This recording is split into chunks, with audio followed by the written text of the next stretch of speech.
Hello guys, welcome to today's Topic TV. Hindi, bakit nga? Ayan o. Bakit nga mabinabaklas yan? Ano ba? Paano kami niyan? Isisingilin kami niyan, sir. Paano yan? Bukas kami papasok, sisingilin kami. Kayo ng admin, kaya hindi mo kailangan mag-ano. Saan admin po ba kayo, sir? Admin Linggo? Saan po ba? Eto, may Hindi, ilagay mo muna yan. Pupuntahan nyo na nga daw. Bakit pupuntahan namin? Para paano nyo malalaman kung hindi nyo pupuntahan? May sticker kami. Mali nga yung pagdidikit mo, madam eh. Pinipilit ko yung gusto mo. Mali lang yung pagdikit. Ako magtatanggal. Makipagtalo sa inyo. Isang viral na video ang umani ng iba't ibang reaksyon online matapos magkaroon ng mainit na pagtatalo sa pagitan ng isang gwardya at mag-asawang sakay ng kanilang tricycle sa Barangay Pantok, May Kawayan, Bulacan. Sa video, makikitang sinita ng gwardya ang mag-asawa dahil umano sa maling pagkakalagay ng kanilang sticker na kinakailangan upang makapasok sa isang industrial area. Ayon sa usapan na nakunan sa video, iginiit ng mag-asawa na mayroon silang valid na sticker at ang naging problema lamang umano ay ang pagkakadikit nito.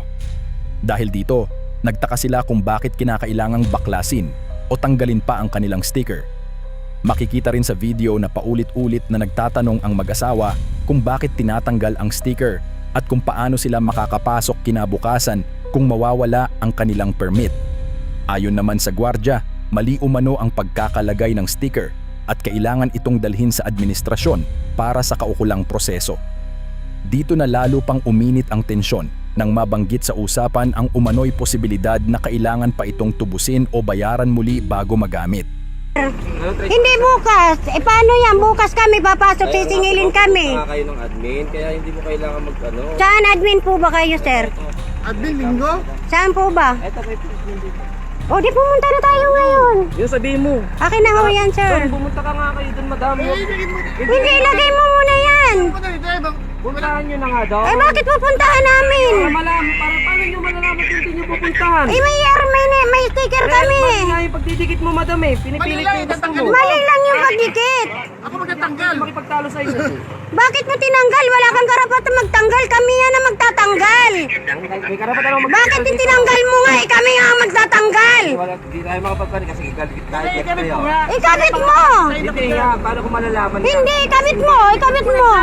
Di ba gusto mo kami ilipat? Ilipat mo. Hindi tayo magkakaintindihan lang. Ikaw hindi marunong makaintindi eh. Ayan o, nakabidyo ka na o. Hanggang dito naniningil kayo? Oh, mayroon kami sticker ah. May sticker kami, sir. May sticker kami, sir ah. Ikaw tinanggal mo pa, sir. May sticker kami. Hindi. Eh paano ito? Ang sa akin lang. Ilagay mo dito, bibigsiran ko. Ilagay mo. Ilalagay ha? Mali nga yung paglalagay nyo eh. Kahit na, ilagay mo. Ilagay ng admin, pumunta ng admin. Hindi, ilagay mo yan. Bakit kami mag-ano? Lakad ka ng lakad eh. Nagkikilagaw pa siya. Huwag kang maglakad. Steady ka.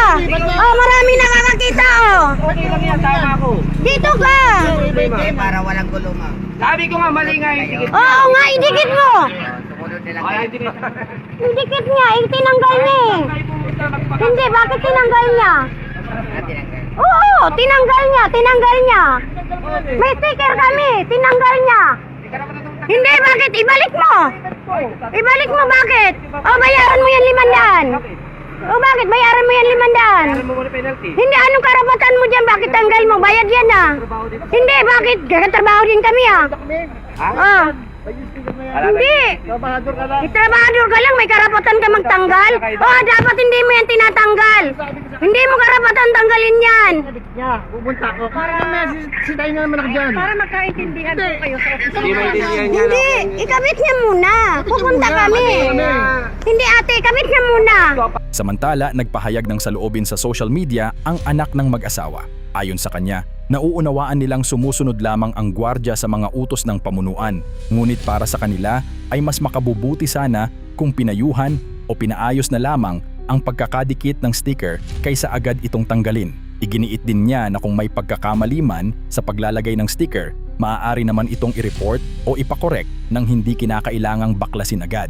Sa ngayon, wala pang opisyal na pahayag mula sa pamunuan ng industrial area hinggil sa viral na insidente. Hindi rin malinaw kung ano ang eksaktong patakaran tungkol sa tamang pagkakalagay ng sticker at kung may kaukulang parusa para rito.